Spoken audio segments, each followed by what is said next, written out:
ketiga ya. Pak, ketiga. Nah, kuliah yang ketiga ya. Oke.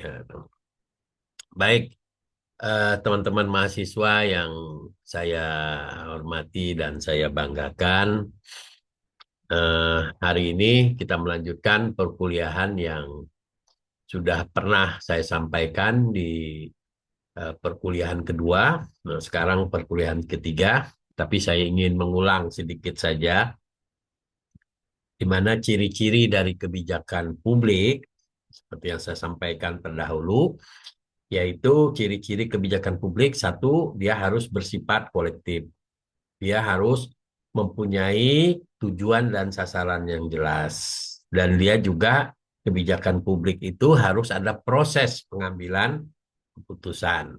Nah, di dalam ciri-ciri kebijakan ini apabila tidak ditempuh, itu artinya kebijakan publik tidak transparan dan akuntabel. Itu saja. Jadi apa yang bersifat kolektif?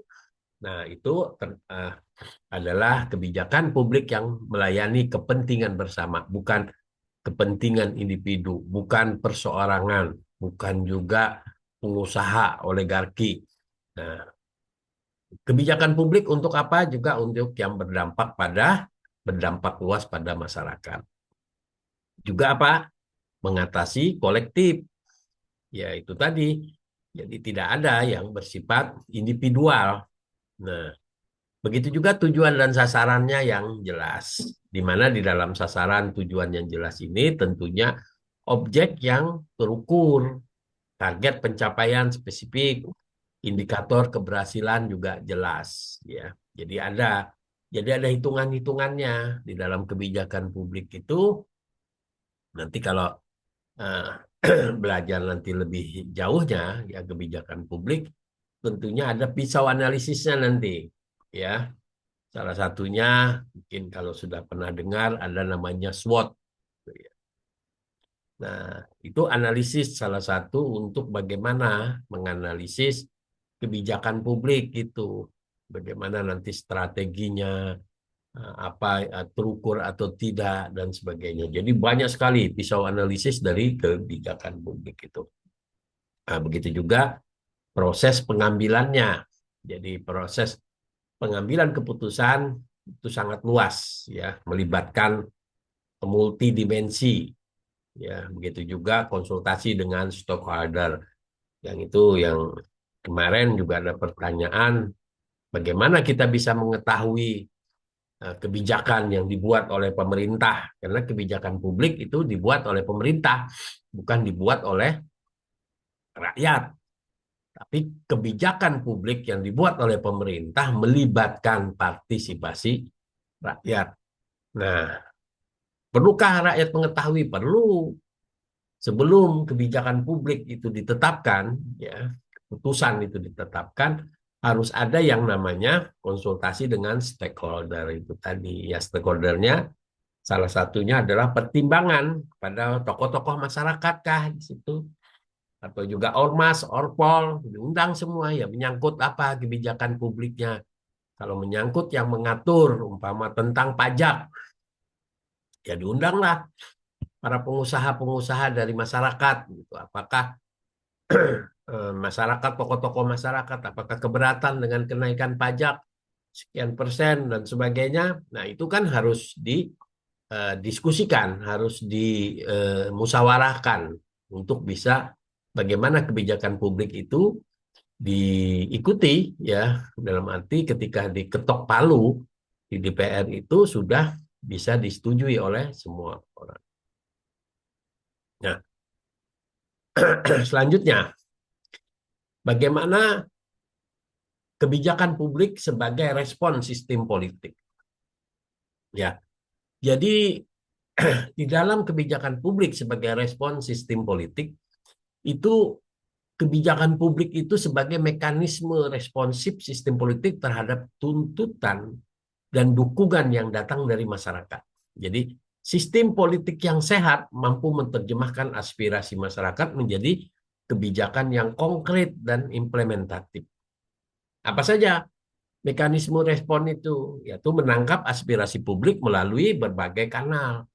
menganalisis, mempromosikan tuntutan, menerjemahkan ke dalam program aksi, dan mengelola konflik kepentingan sebagai aktor. Nah, ini yang saya sebutkan tadi.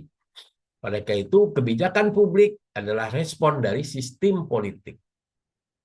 Nah, sistem politik itu apa? Adalah sebuah proses ya untuk pengambilan keputusan di dalam mencapai tujuan bersama. Itu sistem politik gitu dalam pemerintahan. Jadi pemerintahan ketika mengambil keputusan itu berdasarkan atas musyawarah pada masyarakat untuk kepentingan apa? Masyarakat. Aspirasi apa yang dibutuhkan adalah aspirasi masyarakat, administrasi, aspirasi publik yang berbagai macam, bisa dari media kita ambil ya, dari respon-respon media. Biasanya begitu terjadi perdebatan-perdebatan ya di media itu. Nah, itu kita ambil kesimpulannya. Begitu juga menganalisis ya, memprioritaskan tuntutan apa saja tuntutan dari masyarakat yang untuk dibuat satu eh, aturan kebijakan itu untuk bisa bagaimana mengakomodir kepentingan masyarakat itu. Nah, jadi tidak kebijakan publik itu tidak dibuat oleh pimpinan saja di tingkat atas ya. Masyarakat tidak perlu tahu dan sebagainya. Nah, itu tidak boleh. Itu yang dinamakan saya sampaikan tadi tidak transparan, akuntabel ya. Jadi kalau pertanyaannya apakah bagaimana caranya kita ingin mengetahui itu setiap kebijakan yang dibuat oleh pemerintah, nah itulah pemerintah harus transparan. Pemerintah harus menyampaikan itu draftnya, dipanggillah para tokoh-tokoh masyarakat, dipanggillah para akademisi ya untuk membahas itu. Tidak tertutup itu, terbuka. Kalau perlu dibuka di dalam saluran media. Apakah siaran langsung? Ya, sekarang kan banyak tuh, sama TikTok, YouTube, ya kan ada siaran langsung itu. Semua bebas. Jadi tidak ada filternya. Dalam arti buka saja channel live ya untuk pembuatan kebijakan publik di daerah ini untuk membahas ini dibuka lewat YouTube ini. Silakan siapapun warga masyarakat mengikuti pembahasan-pembahasan itu. Nah, ini sebenarnya yang diinginkan sebagai kebijakan publik yang diambil oleh pemerintah. Tapi yang terjadi sekarang itu ya, teman-teman mahasiswa, mahasiswi ya, kita sering melihat kebijakan publik itu hanya sebatas formalitas saja. Jadi dibahas oleh pemerintah dengan DPR gitu ya. Apa itu? Bupati dengan DPRD gitu ya. Gubernur dengan DPRD gitu. Hanya mereka saja, tidak melibatkan masyarakat. Akhirnya ketika kebijakan itu diterapkan di masyarakat, terjadilah penolakan-penolakan atau permasalahan yang terjadi di masyarakat. Nah, ini yang menyebabkan apa?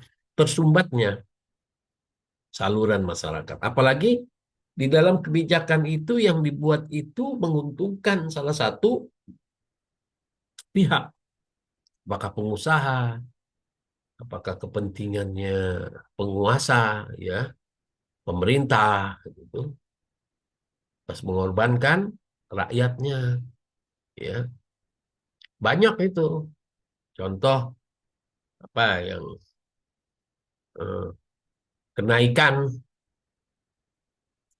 kenaikan eh, apa itu BBM ya, nah itu kenaikan BBM itu dalam arti pemerintah yang mengeluarkan kebijakan untuk bagaimana. Nah, BBM itu kan salah satu kebutuhan untuk rakyat ya, rakyat banyak.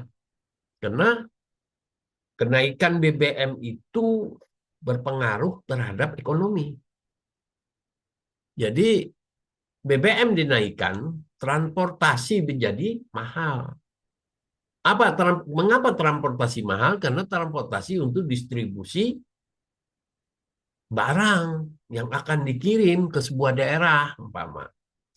Yang tadinya distribusinya itu umpama 1.000 ya per kilo, tapi karena naik bensin itu jadi menjadi 2.000 ya, BBM-nya naik gitu. Nah, ini ini teman-teman mahasiswa mahasiswi yang perlu kita pahami. Jadi ketika mengambil kebijakan publik itu tidak semudah apa yang dibayangkan. Oleh karena itu, maka di dalam pengambilan kebijakan publik, ya, itu ada prosesnya panjang. Ya. Jadi tidak tidak tiba-tiba disetujui saja. Apalagi ada keputusan yang diambil hanya dalam 1 hari. Ya kan pernah kan kejadian? Itu tidak tanggung-tanggung di DPR. Bagaimana ketika proses dulu pemilihan apa itu eh, undang-undang tentang pemilu yang ada perubahan dari Mahkamah Konstitusi cuma 1 malam dan itu pun diputuskan jam 12 malam. Nah, ini kan merupakan satu pelanggaran terhadap hak rakyat, ya. Pelanggaran terhadap etika pemerintahan, ya. Jadi di dalam pemerintahan itu ada etika, ada sistem, ya, yang harus dipenuhi oleh pengambil kebijakan. Kenapa? Pengambil kebijakan ini untuk posisinya melayani rakyat tadi, jadi bukan melayani pimpinan.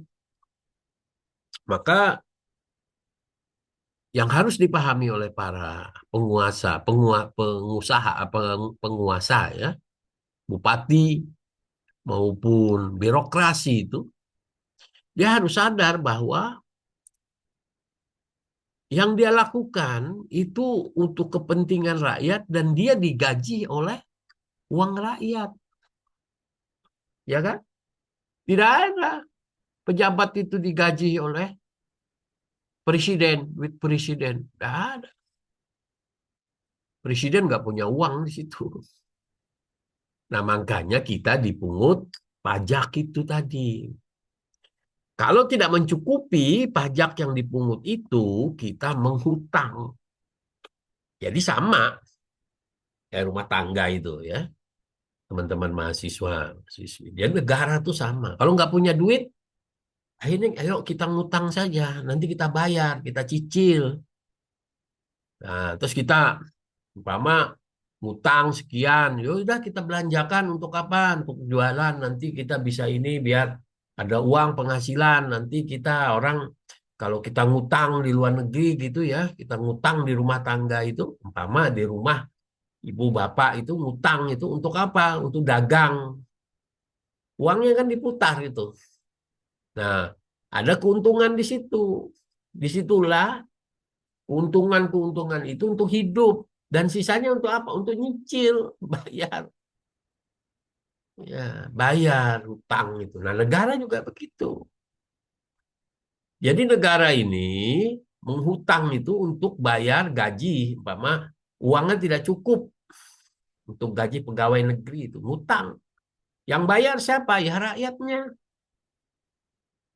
Rakyatnya bayar lewat pajak, gajinya itu. Jadi para pejabat itu digaji oleh rakyat. Makanya sebenarnya teman-teman mahasiswa kalau mau memahami nilai filosofi daripada service servant itu ya, PNS itu, service servant itu ya. Itu pegawai negeri itu kuli sebenarnya. Ya kalau kuli ya pelayan ya, pelayan. Kalau pelayan di mana? Di warung makan itu, coba pelayan warung makan itu, dia kan harus hormat ya, harus mukanya yang senyumnya manis gitu ya kan, melayani, ayo Bapak makan apa, pesennya apa dan sebagainya. Ibu makan apa. Nggak ada kan pelayan itu marah-marah. Masuk masuk masuk. Ini. Orang nggak laku dia. Orang pergi semua. Nah, pegawai negeri itu pelayan. Makanya jangan sok dia. Sudah dia waktu itu ngemis-ngemis, jadi pejabat di situ kan. Yang gaji itu siapa? Kok dia yang marah-marah ke rakyatnya? Kan terbolak-balik ini. Nah, di situ mahasiswa, mahasiswi harus memahami itu tentang apa yang namanya kekuasaan dari PNS itu. Makanya PNS itu nggak boleh ngeluh. Kalau diprotes sama rakyatnya, kamu kerjanya nggak benar, gini-gini. Ya walaupun dia benar, mungkin dibilang nggak benar, ya hak rakyat, rakyat yang gaji. Tuannya itu rakyat. Gitu. Jadi kalau dimarah-marahin oleh rakyatnya, biasa dia nggak boleh konflik. Kenapa saya kok dimarah-marahin? Rakyat kok maki-maki saya? Ya wajar, dia gaji. Kamu sudah digaji, tapi kamu kerja nggak benar. Tuh, ya kan? Ya sama dengan mahasiswa-mahasiswi kalau kerja ya kan? Baik di swasta maupun di negeri. Kalau di swasta yang punya perusahaannya kan pasti menuntut pekerjaan yang baik. Nah, kalau ada pekerjaan tidak baik kan pasti ditegur. Nah, kalau ditegur juga nggak menurut, pasti ada peringatan, gitu. Peringatan pertama, peringatan kedua, gitu. Peringatan ketiga, nah baru biasanya ada apakah diberhentikan dan sebagainya. Sama, PNS juga begitu. Jadi teman-teman mahasiswa, mahasiswi ya kalau mengambil jurusan administrasi publik, ya memang ruang lingkup untuk bekerja besok itu menjadi PNS. Ya karena kita mempunyai spesialis pengambil kebijakan. Nah, saya berpengalaman di dalam pengambilan kebijakan ini karena ya saya bekerja 30 tahun lebih di PNS ya dan di Sekretariat Negara. Dan saya menjadi pejabat di sana. Itu mengambil kebijakan, pengambilan kebijakan tidak semudah apa yang orang pikirkan. Jadi tahapan-tahapan ya, pembahasan, kesabaran kita untuk bagaimana bisa kebijakan itu tidak menjadikan problem di masyarakat, permasalahan baru di masyarakat. Karena kalau menjadi permasalahan baru di masyarakat, tentunya ini yang menjadi ketidakseimbangan ya, baik itu di sistem politik maupun di masyarakat sendiri, yaitu aksi-aksi demo, turun dan sebagainya. Nah, jadi proses ini yang sudah dilakukan ini menciptakan legitimasi bagi pemerintah sekaligus memastikan kebijakan yang dihasilkan relevan dengan kebutuhan masyarakat. Jadi apabila kita mengikuti aturan-aturan ya tahapan pengambilan kebijakan itu yang prosesnya begitu panjang tapi mengakomodir seluruh kepentingan rakyat, itulah yang dinamakan kebijakan yang relevan oleh kebutuhan masyarakat. Ya. Nah, bagaimana kebijakan publik itu? Apakah harus selalu sempurna? Kebijakan dalam konteks pengambilan keputusan ada nilai minimalnya. Jadi tidak mesti kebijakan yang diambil keputusan itu sekali dimunculkan ke masyarakat itu langsung diterima. Dalam arti harus dipenuhi walaupun itu merugikan. Nah, itu tidak ada. Dalam kebijakan memang ada namanya evaluasi dan monitoring. Bagaimana kebijakan itu setelah disosialisasikan, diimplementasikan, nah, setelah itu ada namanya evaluasi dan monitoring. Kalau memang terjadi prosesnya di lapangan menimbulkan satu kegaduhan dan sebagainya, maka kebijakan itu bisa dicabut atau direvisi. Bagaimana cara direvisi? Artinya apa? Artinya diberi, di apa? Diberikan lagi kajian-kajian, kajian untuk bagaimana menguatkan kebijakan publik itu. Nah, kita memahami betul ya begitu sulitnya pengambilan kebijakan ini, kebijakan publik ini. Tidak usah kita berpikir di tingkat nasional, di tingkat RT saja ya. Mahasiswa-mahasiswi nanti bisa melakukan itu apanya penelitiannya ya, penelitiannya ya, S1 itu bisa meneliti umpama fungsi kebijakan publik terhadap eh, apa itu kebijakan yang diambil oleh RT, RW. Apakah sudah memenuhi unsur-unsur yang diterapkan di dalam pengambilan kebijakan itu. Nah, ini yang perlu dipahami secara jelas. Jadi tingkatan-tingkatannya itu semakin tinggi tingkatannya, semakin susah, semakin luas kita mengambil musyawarah keputusan-keputusan. Nah, kebijakan publik ini juga membutuhkan anggaran, dana ya, untuk membahas. Jadi nggak gratis begitu saja. Makanya, tapi yang kadang-kadang susahnya ya, saya pernah mengamati itu di birokrasi itu, untuk membicarakan kebijakan publik, keputusan tentang kebijakan publik ini sering dimanfaatkan untuk berpoya-poya. Jadi dia bahas di tempat-tempat yang hotel-hotel berbintang dan sebagainya gitu. Padahal itu duit rakyat gitu. Kenapa tidak di kantor saja, masing-masing kantor. Nah, kadang-kadang diberikan honor, padahal dia sudah dapat gaji ya, dengan makan yang enak di tempat mana. Nah, ini yang sering terjadi ya, para mahasiswa-mahasiswi ini sebuah lingkaran, lingkaran setan itu. Jadi dari awal permulaan pengambilan kebijakan itu bukan untuk memfasilitasi bagaimana rakyat bisa terakomodir kepentingannya, malah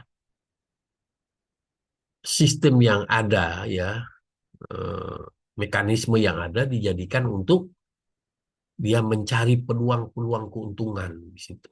Nah, jadi mohon maaf, mungkin bisa juga ya nanti mahasiswa-mahasiswi mungkin bisa meneliti apakah anggota DPR itu sudah berpikir efisiensi dia dalam mengambil kebijakan publik.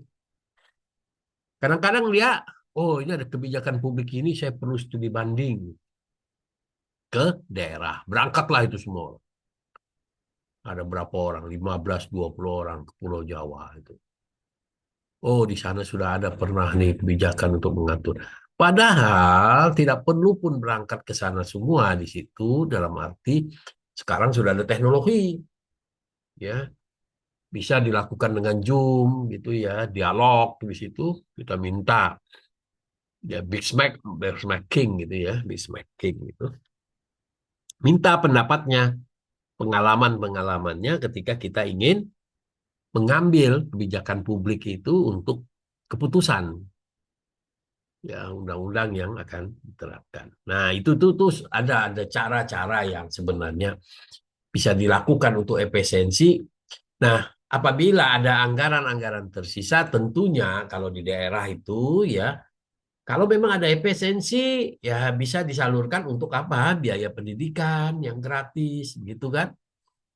Begitu juga ada jalan-jalan yang rusak, bisa diperbaiki. Ada rumah-rumah rakyat yang tidak mampu untuk bisa itu, bisa namanya bantuan-bantuan perbaikan rumah, saluran-saluran air, saluran-saluran apa itu eh, got gitu ya, drainase itu ya tidak banjir lagi. Nah, tapi tidak semua orang yang berpikir arah ke sana.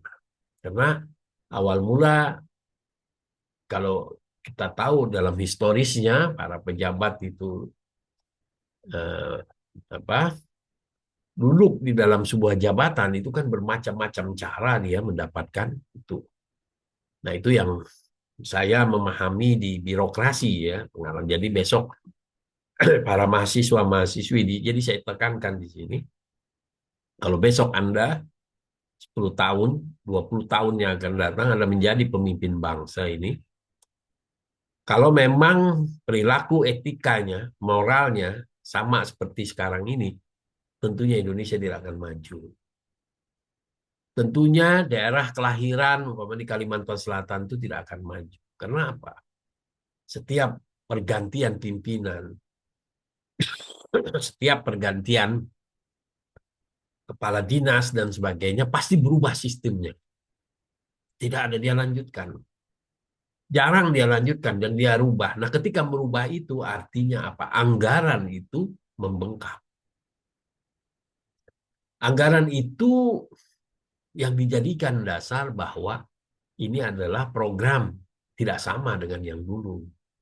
Padahal sebenarnya dalam kebijakan publik itu ada yang namanya sustainable itu, berkelanjutan. Ya. Sustainable berkelanjutan. Bagaimana kebijakan itu tidak hanya putus sekarang. Jadi ada jangka panjang yang harus dipikirkan. Jadi kebijakan publik itu bisa 20 tahun, 30 tahun yang akan datang ketika kita memberikan keputusan kebijakan itu untuk bagaimana dilaksanakan bisa mencapai target-target harapan sampai 20 tahun yang akan datang. Ini sebenarnya yang diinginkan di dalam kebijakan publik sebagai respon sistem politik. Ya. Nah, bagaimana proses siklus kebijakan publik itu? Jadi siklus kebijakan publik tidak muncul secara spontan. Ini saya sampaikan tadi. Melainkan melalui sebuah siklus yang terstruktur dan berulang. Terus.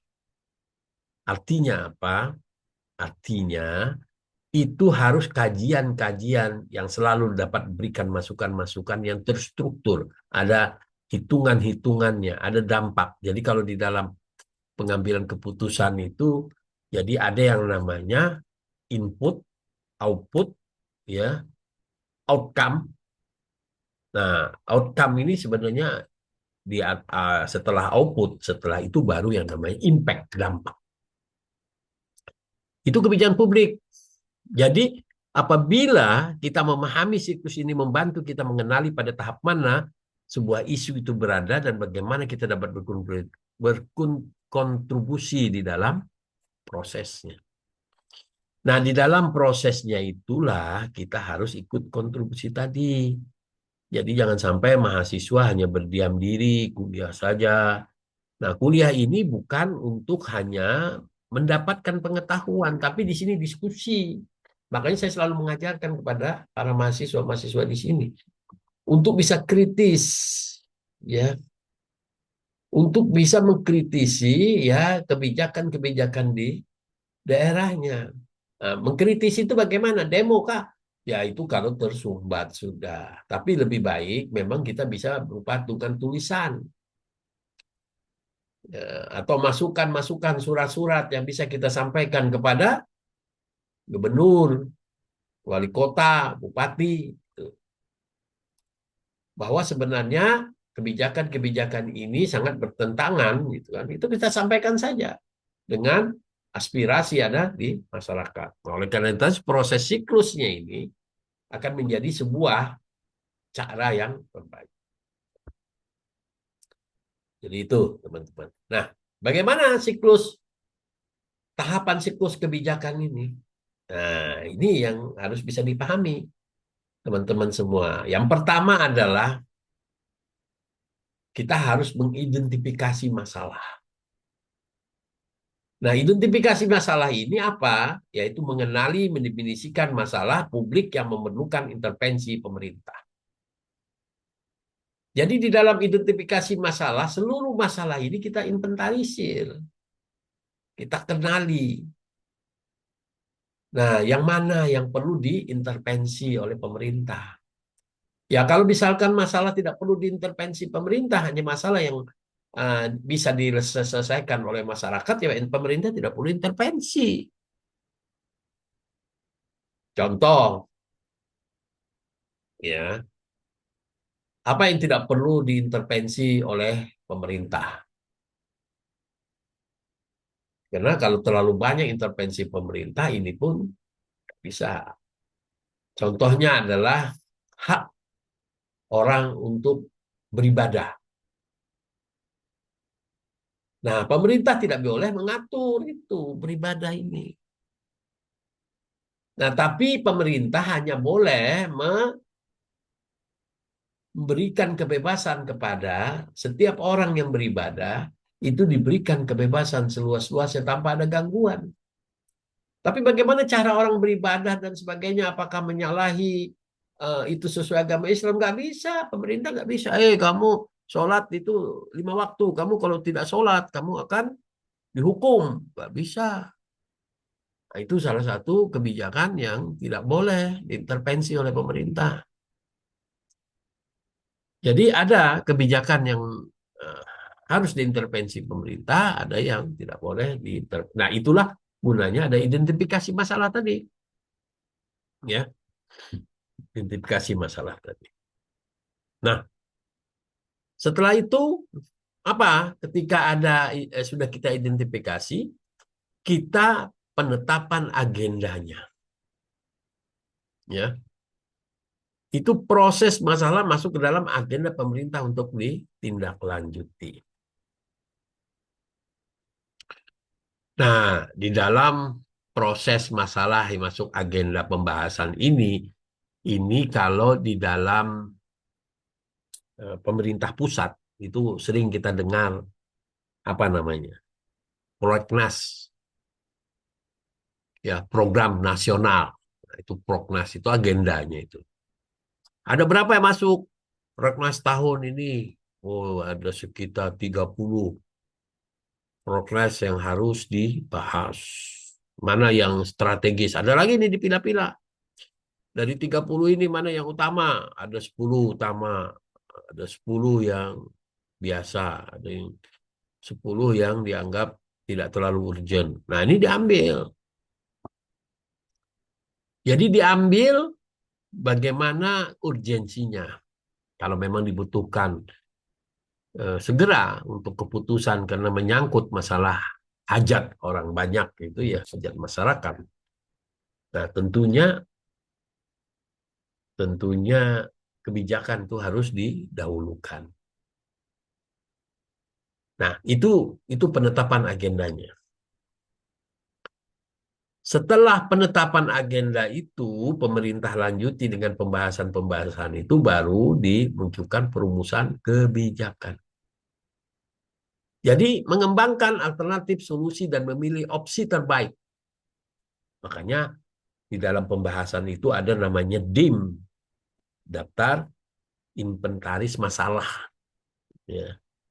Itu kalau dibahas di PR itu ya, kalau mahasiswa-mahasiswi ingin mengikuti perkembangan pembahasan peraturan itu ada namanya DIM, daftar inventaris masalah. Nah, itu dibuat itu apa saja. Oh, ini hasil dari masukan ini akademisi ini muncul DIM tadi. Nah, DIM ini yang dicari solusinya apa? Umpama ketika masalah beras susah di daerah, apa yang diambil? Harus ada intervensi umpama Bulog. Bulog itu jangan di Jakarta aja, umpama. Artinya Bulog yang harus sampai kepada masyarakat secara luas. Apa? Jadi harus ada Bulog yang di daerah. Ya. Jadi itu teman-teman mahasiswi untuk setelah perumusan kebijakan ya itu kita mencari alternatif solusi dan memilih opsi terbaiknya, maka disitulah proses formal pengesahan kebijakan oleh otoritas yang berwenang. Disahkan, aturan itu disahkan. Makanya kalau di DPR, DPRD itu ada yang namanya paripurna. Kan pernah dengar kan? Sidang paripurna mengesahkan undang-undang tentang perampasan aset. Nah, itu sudah dibahas. Aset-aset apa saja yang diambil kalau orang korupsi itu. Nah, kita membaca itu. Kalau sudah disahkan, nah baru nanti dimasukkan ke dokumen negara. Siapa otoritas pengesahan kebijakan oleh otoritas berwenang? Nah, itu sih di Sekretariat Negara. Ya di tempat saya ini kerja. Itu mengesahkan kebijakan-kebijakan yang sudah dibahas itu berdasarkan atas yang namanya Supres, surat presiden. Surat presiden dikirim kepada DPR untuk membahas sama-sama. Setelah dibahas, selesai diketok palu, paripurna, dan sebagainya, kembalikan kepada pemerintah. Di pemerintah artinya diformalkan pengesahan kebijakan itu berupa undang-undang, diundangkan. Masuklah dokumen negara. Nah, itu seknek.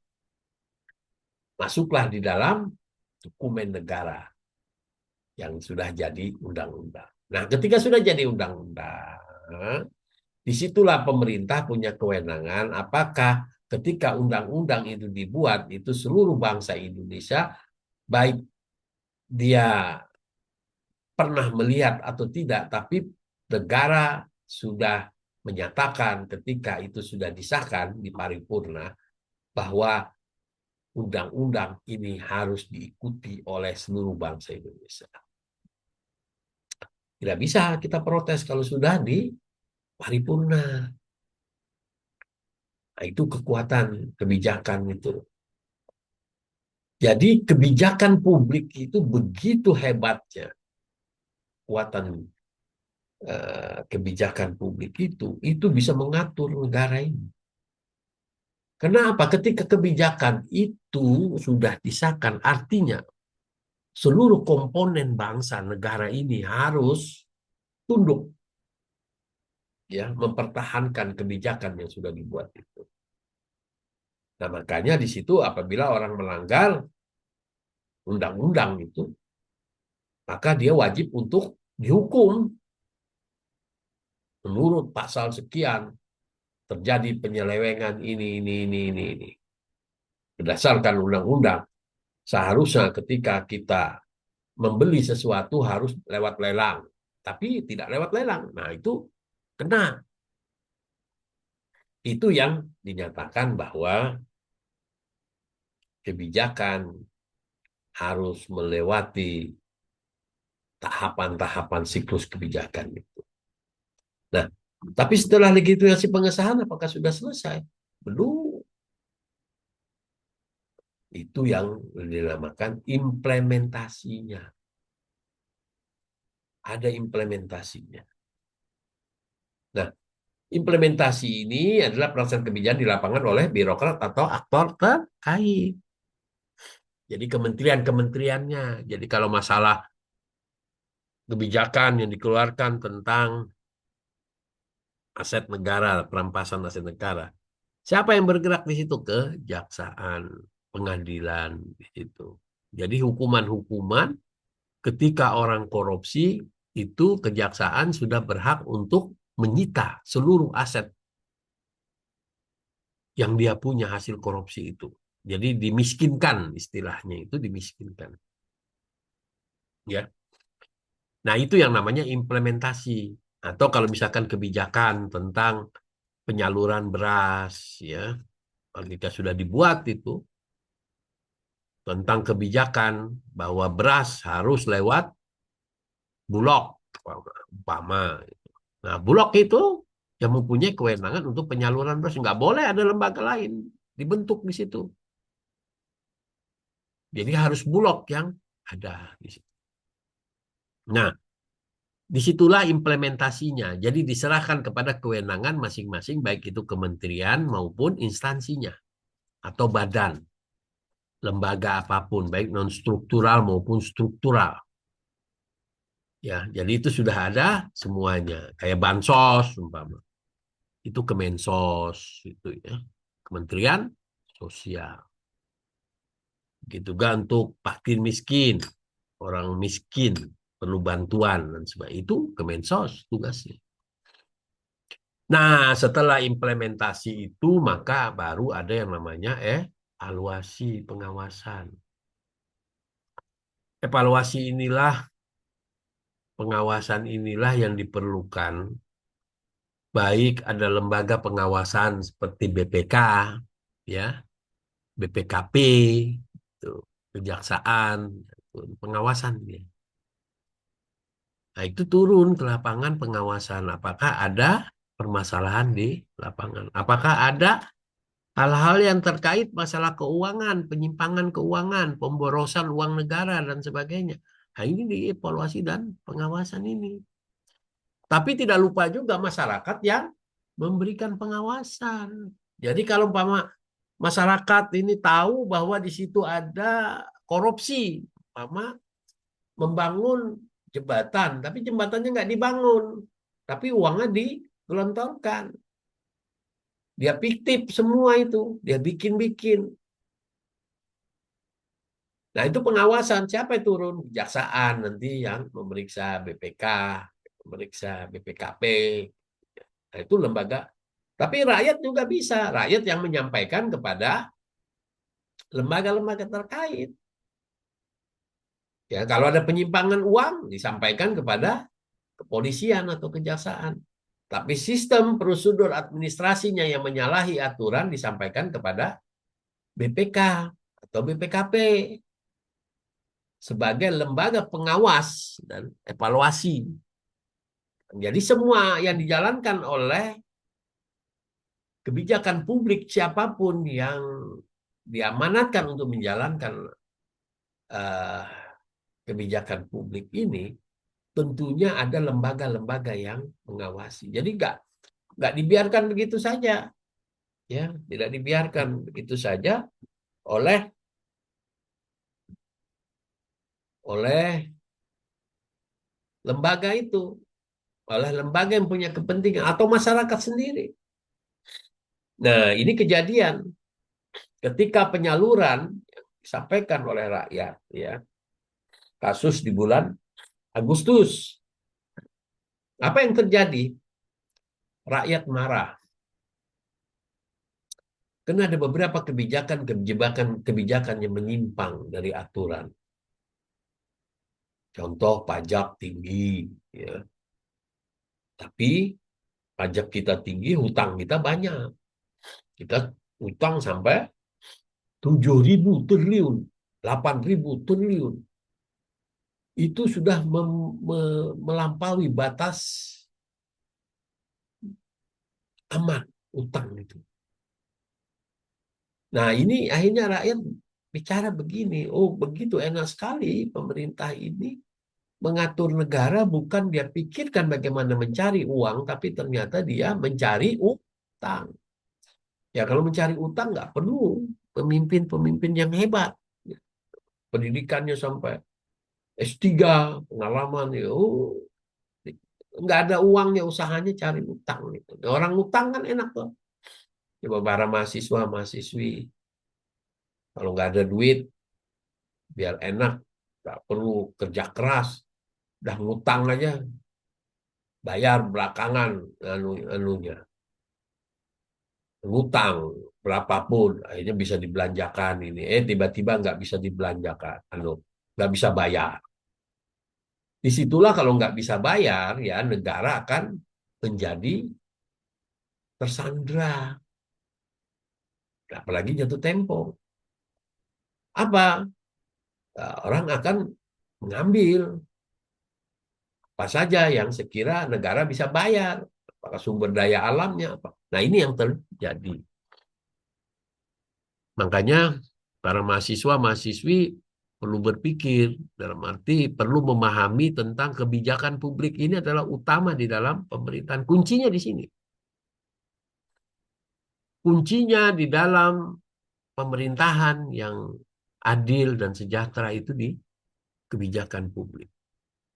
Kalau kita bisa memahami proses ini, ya, bagaimana kita bisa mengawal proses siklus kebijakan ini, tentunya kebijakan itu pasti tidak akan terdapat penyimpangan.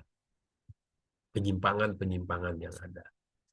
Ya, semua problem itu di negara ini kan akibat dari kebijakan yang salah.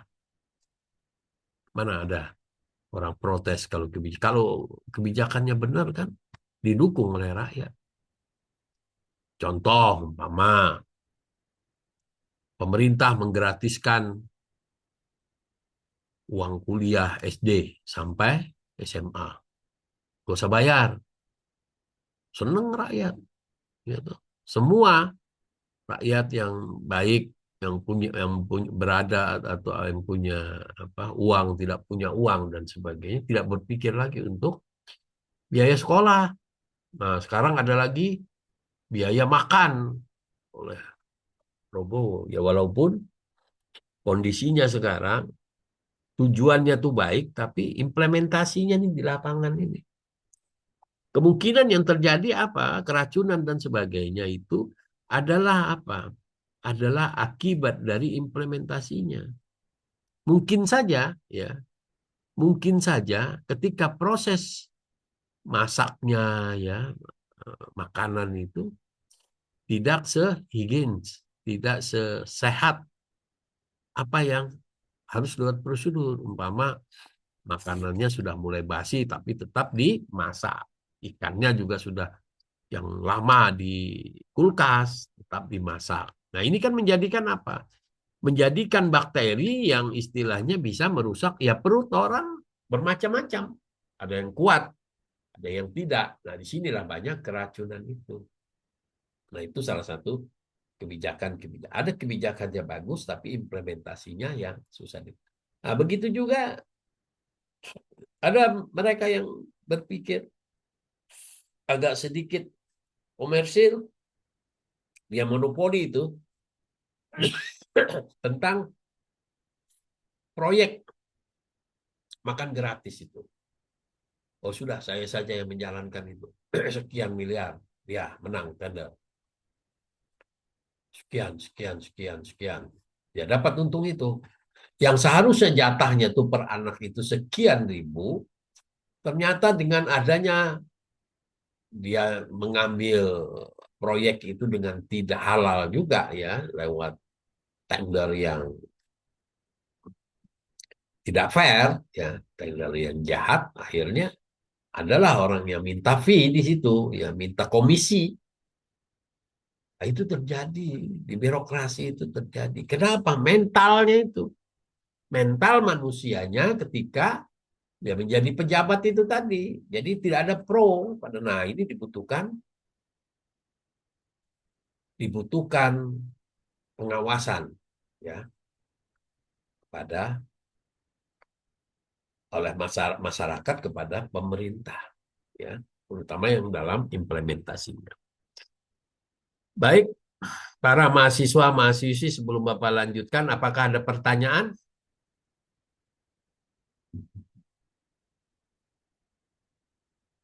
Apakah sudah paham?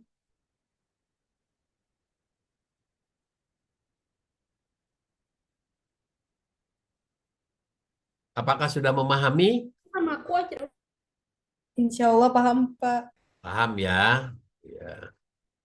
Jadi tolong dipahami. Nah, minggu depan nanti setelah kuliah, nanti apa yang Bapak sampaikan ini nanti dirangkum di dalam makalah, ya, dipresentasikan problem-problem apa yang nanti presentasi itu salah satu tugas, ya, tugas. Jadi 3 kali kita kuliah, 3 kali tugas. Nah, itu presentasi akan saya nilai keaktifan, terus juga pemahaman di dalam bagaimana eh, pengambilan keputusan itu.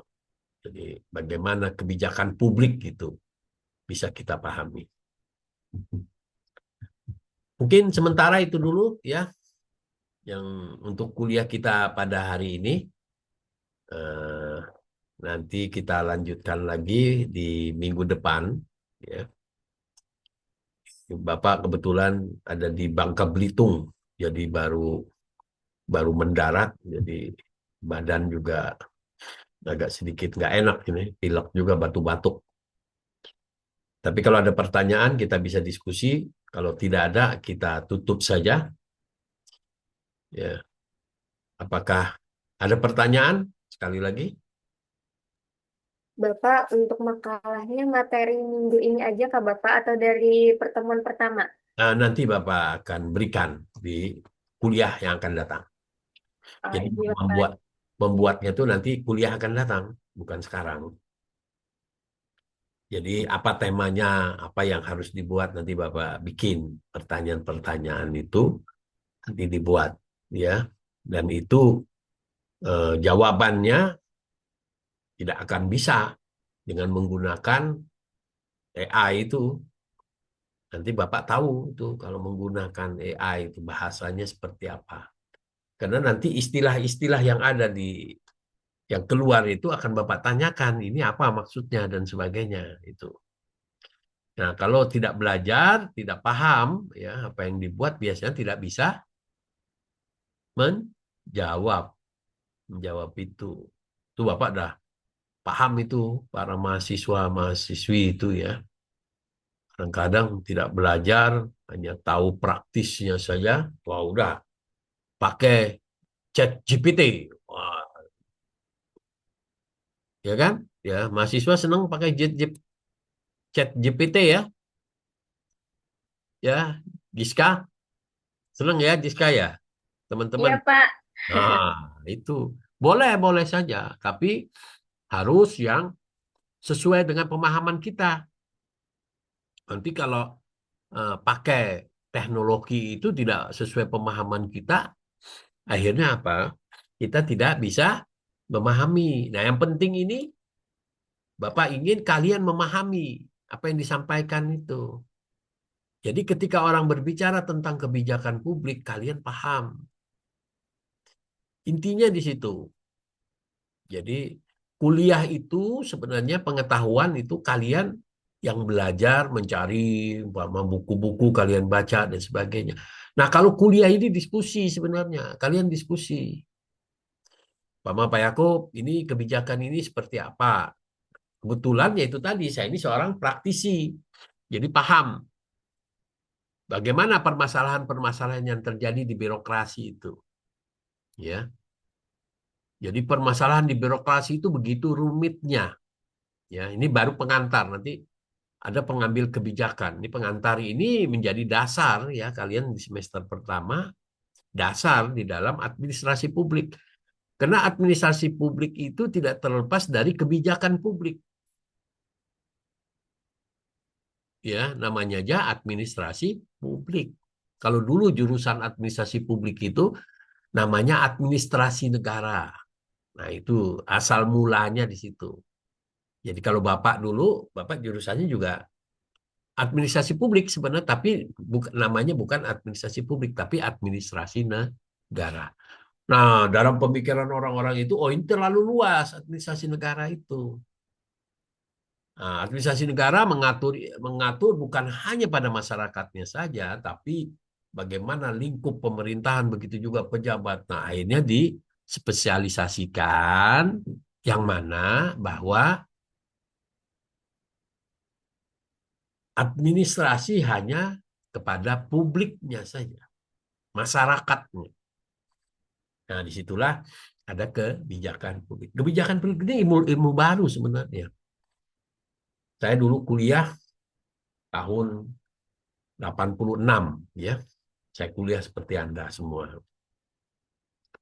Sebagai mahasiswa, mahasiswi gitu. Tahun 86 saya kuliah semester 1. Itu kebijakan publik baru didiskusikan di Amerika itu. Nah, pada tahun 87, 1987,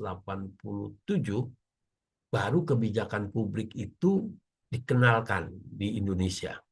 Nah, itu pertama kali dosen yang memperkenalkan itu kebetulan dosen saya. Sekarang ini Profesor Dr. Supain Appendi.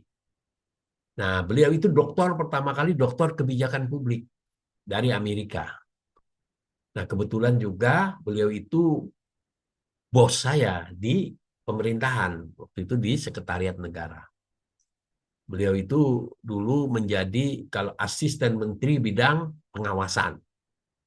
Jadi saya sering diskusi sama beliau, makanya kebijakan publik saya sangat memahami dalam lingkup. Jadi beruntung orang Uniska, ya, mahasiswa Uniska ini kuliah, dosen-dosennya orang praktisi. Ya. Di Unlam belum tentu ada dosen seperti saya yang punya pengalaman di tingkat nasional, di pemerintah pusat. Ya. Jadi Unlam itu pure hanya dosen biasa saja. Jadi kadang-kadang kuat di teori, tapi di implementasinya dia tidak kuat. Makanya eh, kalau saya banyak berkecimpung di dunia praktisinya. Jadi umpama kebijakan publik itu saya tidak banyak mengajarkan kepada Anda tentang teori-teori tentang kebijakan publik. Tapi garis besar kebijakan publik itu seperti ini. Nah, permasalahannya akan terjadi seperti ini. Nah, itu diceritakan di dalam konteks bahwa pengalaman akan berbicara. Karena teori yang disampaikan belum tentu sesuai dengan apa yang ada di negara kita. Karena ini kan kebijakan publik ini dari luar. Nah, banyak hal-hal yang menjadi faktor X yang harus diambil di dalam kebijakan publik yang tidak bisa dilakukan lewat sebuah teori-teorinya. Betul. Jadi di situ teman-teman harus bisa memahami. Oleh karena itu, itulah teman-teman banyak kita diskusi di sini, ya, banyak bertanya. Nanti di dalam makalah gitu, Bapak nanti banyak bertanya biar pemahaman, karena Bapak akan menggali nanti pemahaman-pemahaman tentang kebijakan publik itu, ya. Nah, satu orang, umpama presentasi 5 menit, ya, 10 menit. Tuh. Nanti untuk bagaimana pemahaman, karena tahapan yang Bapak sampaikan ini sebenarnya sudah mencakup apa yang dinamakan kebijakan publik itu. Ini dasarnya. Nah, ini ada contoh, umpama identifikasi masalah. Gitu. Ini bagaimana perumusan. Nah, ini contoh-contoh. Visualisasinya. Ini aktor yang berperan. Ini akan Bapak jelaskan nanti. Tapi kuncinya di sini saja sudah bisa kita pahami tentang kebijakan publik itu. Oke, gitu saja ya teman-teman semua. Saya akhiri saja kuliah. Atau sekali lagi apakah ada pertanyaan sebelum Maaf, ditutup? Pak. Ya, Mau tanya, kalau bikin makalah nanti tuh per kelompok kah, Pak? enggak. Itu nanti pribadi. Oh, Oh, iya. oke, Nanti Pak. kelompok ada juga. Nanti saya berikan Di kelompok. Biasanya Oh, kalau kelompok, kenapa Bapak tidak prioritaskan? Karena nanti ada yang nggak kerja di situ. Ya kan? Disuruh temannya cuma satu. Umpama Maya saja yang disuruh. Yang lainnya santai-santai saja. Maya aja presentasi dan sebagainya. Nah, tapi nanti Bapak akan menilai siapa yang aktif, siapa yang membuat, siapa ketua kelompoknya, siapa yang punya itu kalau kelompok. Tapi kalau individu nanti kan Bapak tahu sendiri. Oh iya, artinya ini bikinan dia sendiri gitu. Nah, kalau nggak bikin gimana? Ya nggak apa, Bapak nggak melarang, tapi nilainya akan kurang. Ya, karena Bapak memberikan marah-marah lah Bapak. Bapak nggak marah-marah. Ya, namanya kuliah itu, mahasiswa itu kan berbeda dengan ketika kalian SMA. Kalau SMA masih dibimbing. Oh, begini, begini. Itu namanya siswa. Nah, siswa itu artinya masih dibimbing. Tapi kalau maha, maha, pernah dengar kata maha nggak? Maha itu kan luar biasa. Jadi mahasiswa, siswa yang maha, siswa yang luar biasa. Artinya apa? Tidak perlu dibimbing lagi, sudah dewasa di situ. Sudah tahu apa yang baik, apa yang tidak baik di situ. Nah, itu namanya mahasiswa. Makanya kalau umpama tidak bikin makalah, oh Bapak marah-marah, tidak. Nanti nilainya jelek, protes, Pak, kenapa nilai saya jelek? Sedangkan saya ikut ujian. Tapi kamu bikin makalah enggak? Kamu presentasi enggak? Karena dari presentasi itu, ya, seorang dosen akan tahu kemampuan dia di dalam menyampaikan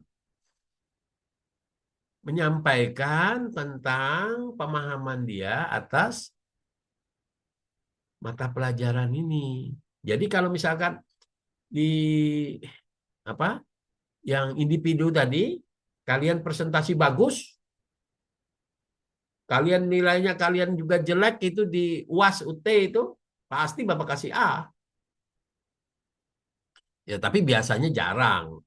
Kalau orang yang pandai dengan penjabaran makalahnya dan bisa menyampaikan sesuatu dalam makalahnya, biasanya UAS UT-nya itu bagus dia. Penjabaran dia bagaimana memecahkan permasalahan itu bagus. Jarang. Itu Bapak pernah menemukan ada mahasiswa-mahasiswi cuma satu lembar dia soalnya ada 5, dia jawab hanya satu lembar. Nah, itu pasti Bapak tidak akan lagi membaca itu, pasti jawabannya pun tidak benar itu. Itu Bapak Pak paling ini Bapak kasih nilainya ya sudah C saja. Ya. Tas protes kalian, oh silahkan protes kemana? Ya, kalau mau protes, Pak, saya mau ngulang, oh silahkan. Tapi ngulangnya tidak ujian lagi. Ngulangnya gimana? Nanti wawancara langsung dengan Bapak. Temu. Bapak bikin soal sendiri, kami jelaskan di situ bagaimana tanggapan kalian. Kalau menjawabnya bagus, pemikirannya bagus, karena kan Bapak rangkum di situ. Baru kalian bisa Bapak ganti nilainya itu. Yang C bisa menjadi A. Ya.